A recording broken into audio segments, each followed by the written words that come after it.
From the author of Spinsterella, a strange and unusual romance and spellbound, a darker shade of black comes the legendary Magic Children. Pick up the conclusion of the Spinsterella trilogy in paperback and e-readers this Halloween.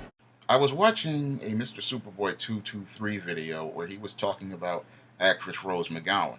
And actress Rose McGowan, who was starring in movies like Planet Terror and the WB series Charmed, made this statement that woman is the same as the N-word in Hollywood.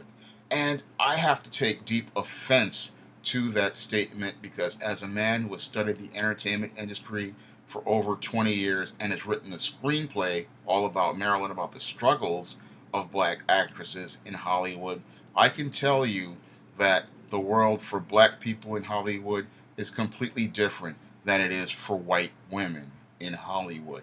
And the world for black people outside of Hollywood is completely different than white women in Hollywood.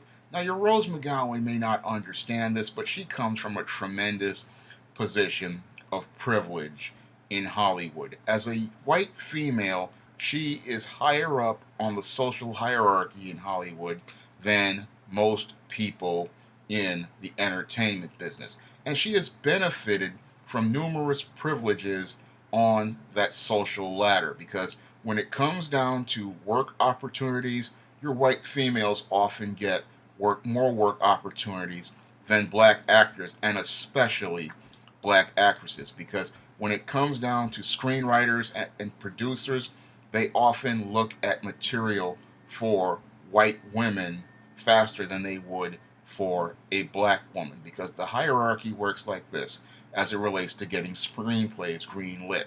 When it comes down to screenplays getting greenlit and people getting work, the white male actor is at the top of the totem pole, and beneath him is the white female, and beneath both of them is the black actor, and all the way at the bottom, underneath the Hispanic and the Asian actors, is your black female. Your black female is all the way at the bottom of the hierarchy for getting projects greenlit and projects getting approved and getting budgets for projects. So your Rose McGowan has benefited tremendously from the Hollywood system.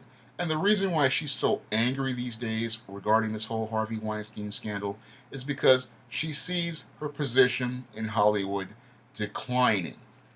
And the reason why her position in Hollywood is declining is because she's 44 years old, the same age I am, and she understands that when it comes down to getting opportunities in Hollywood for different roles, her opportunities, her window has pretty much closed. And the reason why it is pretty much closed is because when it comes down to actresses, younger white female actresses get more opportunities than older actresses because screenwriters just don't write scripts for women over 30, because when it comes down to women over 30, they're not considered bankable by Hollywood anymore, and they don't want to make projects for them because in most cases when they make projects for featuring women over 30, they don't sell, and the roles that are offered are usually mother roles or wife roles, and they're usually marginal roles compared to the lead roles that women like your Rose McGowan used to get on shows like Charmed and in movies like Planet Terror. Those type of opportunities have passed her, and now she's talking about this Harvey Weinstein scandal, and it's so vehement because this is the only way she can get attention and she can get the spotlight, and she's trying to use rhetoric to try to polarize people and fan the flames, and the statement she makes about women being like the N-word in Hollywood, that's complete garbage, because when it comes down to black actresses, they oftentimes do not get the opportunities that your Rose McGowan gets, because again, no one writes scripts for them, no one wants to greenlight scripts for them, no one wants to give them the same opportunities, and moreover, your white females like your Rose McGowan go out of their way to steal scripts that are written for black actresses. There are scripts out there that oftentimes get written for a black actress and feature a black feminine black heroine, and what they will do is they will go and still take that script and buy it, and then go to the production companies and the executives, and they all have that script rewritten by another screenwriter and then cast themselves in the role.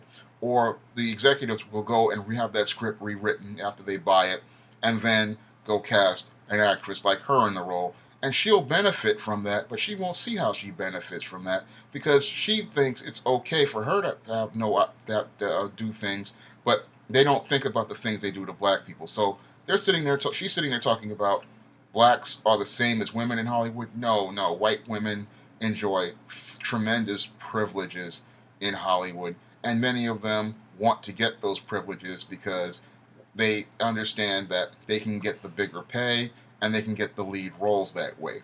And I listened to her, and she truly shows me how out of touch she is with the entertainment business because I sit there and see how out of touch she is. Moreover, I see how racist she actually is to compare black people to white women in Hollywood.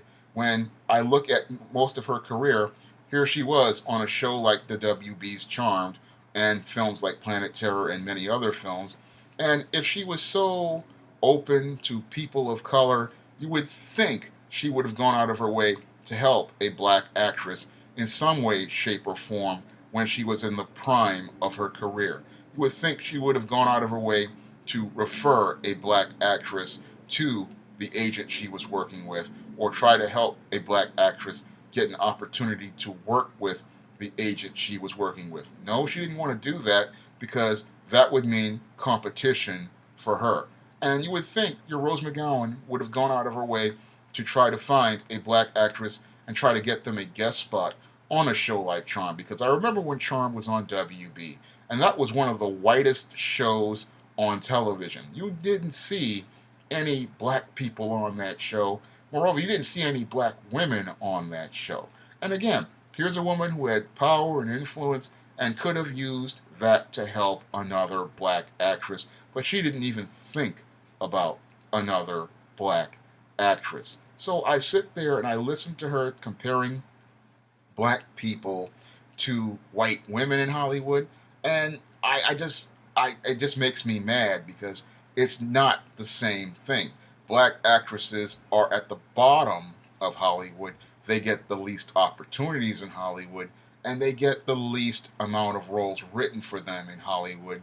And it's tough to get a script for them because people, one, just don't write those scripts because those scripts just aren't profitable from a screenwriter's perspective, because the most profitable scripts are the ones written for white men, because white men are, the most bankable in the world. And two, white women are considered the second most bankable in the world when it comes down to getting screenplays greenlit. And production companies are going to go with those two groups first when they're considering lead roles and supporting roles. So those opportunities are going to be offered to white people first. So she benefited from that system, and now she's mad at Harvey Weinstein because she no longer benefits from that system, and she no longer benefits from being on the A list where you get the opportunities at the top scripts first, and you get opportunities at the top roles first. This is something that Miam Bialik talked about regarding this whole scandal, because she, as I see it, understands the system far better than your Rose McGowan, because she had to work her way up from the D's to the A's, and working your way up from the D list, that's hard work. That's why I can say she knows it a little better, and people tried to shout her down, but she understood the work that it was involved, because when you go from the D list, when the D list is the complete bottom, where you have to go from especially when you're young, driving around in your car from audition to audition, where you're getting ripped and roasted by these second-rate direct-to-video production companies and these small budget indie studios. That's what you have to do. That's what you do when you're on the D list. And Rose McGowan doesn't want to go down back to the D list, because the D list is really rough. That's where you have to compete with the largest pool of actors, and you have to fight for the few roles that are there. No one wants at the C level is on the D level, and that's where your Rose McGowan fears falling into. That's why she's making all these controversy, making all these waves, and making these statements because she doesn't want to fall to the D list because that's where many of the actresses over 40 who have not had really strong careers are. They're just sitting there struggling on the D list, like the character I wrote in All About Marilyn, who was 34 years old in that story, and she was driving around looking for auditions and going to auditions and then going to try to find other things to do in order to stay alive, like Comic Cons and stuff like that, because the opportunities just weren't there because people weren't writing roles for older actresses, and that's where Rose McGowan doesn't want to go. But that's where she is going, and that's where many of the other actresses who made these accusations against Harvey Weinstein are going, and that's why they're having this big to do because they know that they can't work, they can't trade on their looks anymore, they can't trade on their appearance anymore, and they can't use their looks to or their bodies to get ahead in Hollywood anymore. So they want to make this big controversy about this Harvey Weinstein in the hopes of getting themselves a nice big payday or a nice cash settlement at Harvey Weinstein's expense so they can live comfortably in their old age. When it comes down to most of these actresses, they've probably blown all their money and have no way to retire. They have no way of getting opportunities because when it comes down to Hollywood these days, they're not producing as many movies or as many television shows as they used to. So acting opportunities are shrinking, and the pool of simps shrinks when you get older. When a woman gets older, she has less simps chasing her than she was when she was in her 20s. A woman like Rose McGowan in her 20s had plenty of guys chasing her, but when they turn 44, that pool starts to shrink, and because these women have no family and they have no money of their own saved up, they have no access to resources and they have no access to men.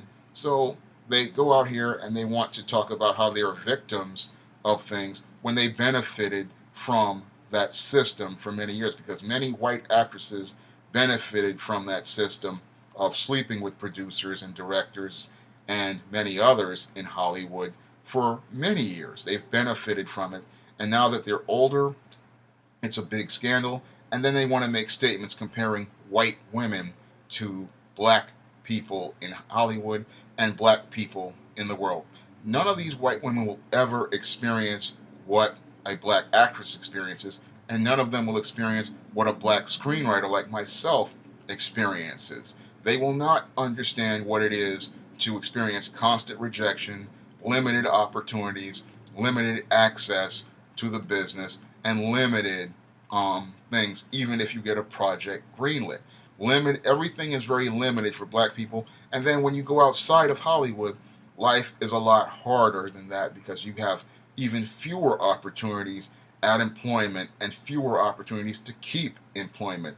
Most black people would love to live like your um, Rose McGowan right now. I know I'd like to live like Rose McGowan. She's living very well compared to a guy like me who is 8 years out of work and still looking for a full-time job. So I look at her complaining about things, and she really should be counting her blessings about the wonderful life she has had compared to black people because that white woman has enjoyed a great life that has had so many benefits and so many amenities that most black people would dream of. She can go out here and go into any store and not worry about getting followed around. She can go out here and go any place without worrying about whether she's going to be able to come home the next day and be able to feel confident about coming home the next day. That's something black people don't have to think about because when we go out here, when we go outside, we don't know if we're coming home the next day. We don't know if we go to a store, we may not come out of that store in one piece. We don't know if we go somewhere and there's nothing but trouble. And then when it comes down to opportunities in the job market, we can go to a job one day and then not know we'll have that job the next day. So for her to sit there and arrogantly compare women, white women, to black people, that's a slap in the face to black people. And to use the N word with it is doubly cruel and doubly arrogant, and shows me how completely out of touch this female is. She's sitting there on her high perch talking about black people when, if she had to live as a black actress, I doubt she'd have been on Charmed. I doubt she would have been in a movie like Planet Terror. I doubt she would have even had the career that she has had and enjoyed all these privileges on, had all these guest spots, had all these opportunities. I doubt she would have had any of that, because when it comes down to many great black actresses, they don't get those opportunities, and they never get a chance to even work in B movies or low budget pictures, because those opportunities just aren't provided to them. And for her to sit there and say that white women are just like N-words in Hollywood, that's just garbage, and that's something that everybody needs to call out, because that type of rhetoric does not apply, because the world for black people is completely different than the privileged position white women are elevated on by these white men in Hollywood. If you'd like to read all about Marilyn and learn about the struggles of black actresses in Hollywood, you can click the link to the description box and take you to Amazon.com. If you want to see me make more videos like this, you can donate to my Patreon by clicking the link in the description box. That's all I have to say for this video. You can comment, rate, and subscribe.